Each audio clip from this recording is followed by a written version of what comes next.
In Part 1, we organized information with a single main point and a list of supporting points. Now, let's try our hands at listening to lengthier, more complex statements that may have more than one main point.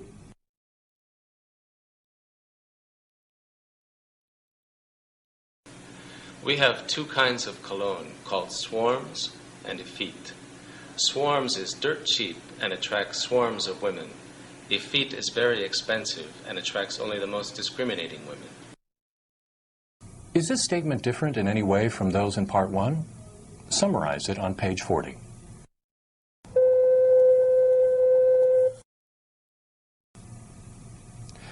The next speaker is comparing two racehorses, Lightning Speed and Winged Victory. Try to organize the statement to reflect the good characteristics of each of the horses. I'll bet on Lightning Speed. Well, maybe Winged Victory in this race. Lightning Speed has got a higher win percentage than any other horse in the race. And man, he looks like he's in condition now. However, Winged Victory has the best jockey, and she likes this track.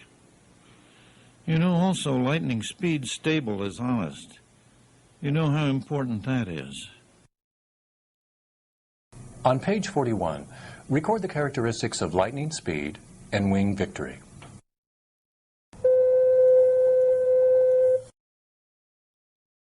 As you can see, speakers don't always have only one main point to their messages.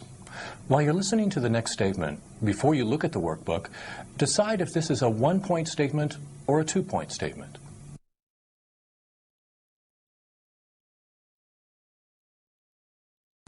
I'd like to invite the O'Neills because they're a friendly, amusing, and attractive couple.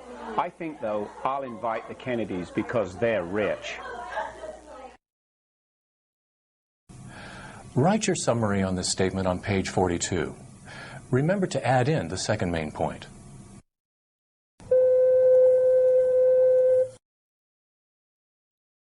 Once again, as you listen to the next statement, decide if it should be summarized as a one-point statement or a two-point statement.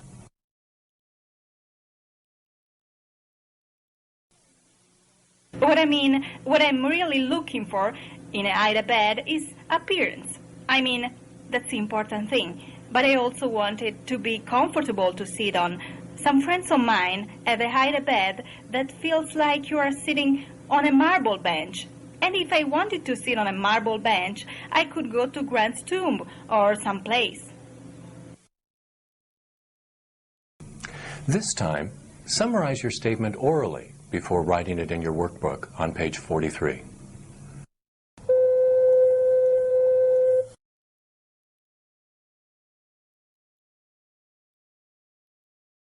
You know, the poetry of T.S. Eliot both excites me and repels me. I find it exciting because he often captures my mood of lethargy and despair. I find it repulsive because it's so difficult to understand. The images he uses, like the cat which flattens itself in the gutter, slips out its tongue and devours a morsel of rancid butter, well, they just plain repel me. Once again, first summarize this statement aloud before entering it in your workbook on page 44. Notice how in the following statement, the speaker indicates the organization with repetition of key ideas and transitional words and phrases.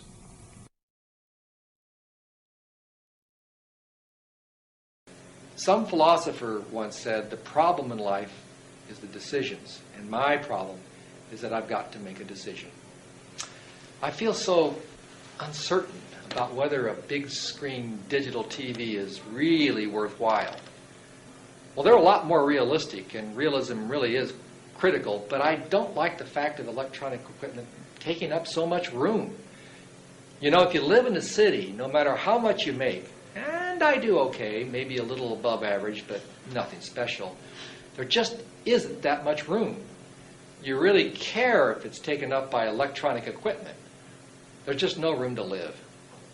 Of course, another thing I like about them is that they make special video discs just for these huge sets, including special effects like 3D images of the SeaWorld or space exploration. And you get these special effects discs just for these sets. Then again, no matter what special effects discs you get, you have to pay plenty. They cost very, very much, and I don't like spending all that much money. Also, from everything I've heard, they require peripheral wiring and special equipment for optimal performance. And how much fun can it be to own a set you can't appreciate without those fancy add-ons, or that you're going broke supporting, especially if you have to live in the bathtub because there's no room for it. And when you finally do get that set, and you can see those low-lying sea creatures and hear them barking at you from a mile beneath the ocean, so real you feel you're there with them, well, it gives you the status to be the owner. People look up to you. And I guess I really go for that feeling of status.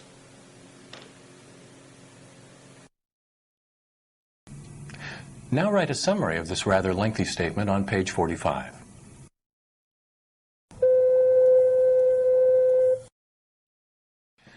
Unfortunately for us, speakers usually don't strive to please us with their messages.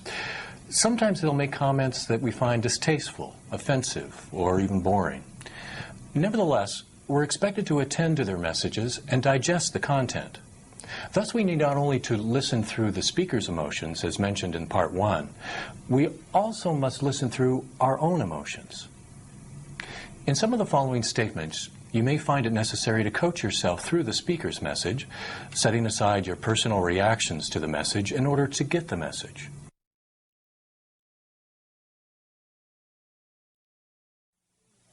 Last week, my wife showed me 3 articles. Each discussed intelligence testing. One article was called Intelligence Testing, Godsend or Curse. Another was entitled something like The Relative Merits of Intelligence Testing. But they all said the same thing.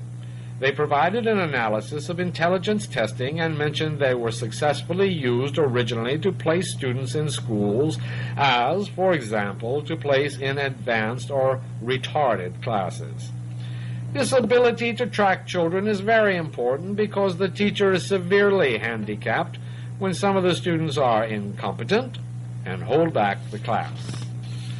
However, although intelligence tests do succeed in placing students well, there are sharp limitations on what they can do. Difficulties arise because students may be good in shop or bad in Spanish, or to take a possibly rarer but nevertheless possible outcome, they may be excellent in music and fail badly in art, even though these two are pretty closely related.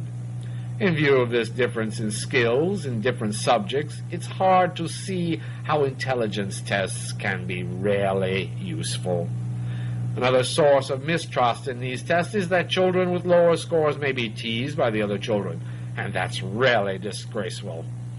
It's as bad as teasing a child for blindness. Also, teachers may devote inadequate time to the less gifted, preferring to concentrate on the brighter students, leaving little time to these less gifted children. However, there is a virtue that teachers can use these tests to spot maladjusted children. It is a definite sign of maladjustment when high-scoring children get very low grades. On page 46, summarize this statement.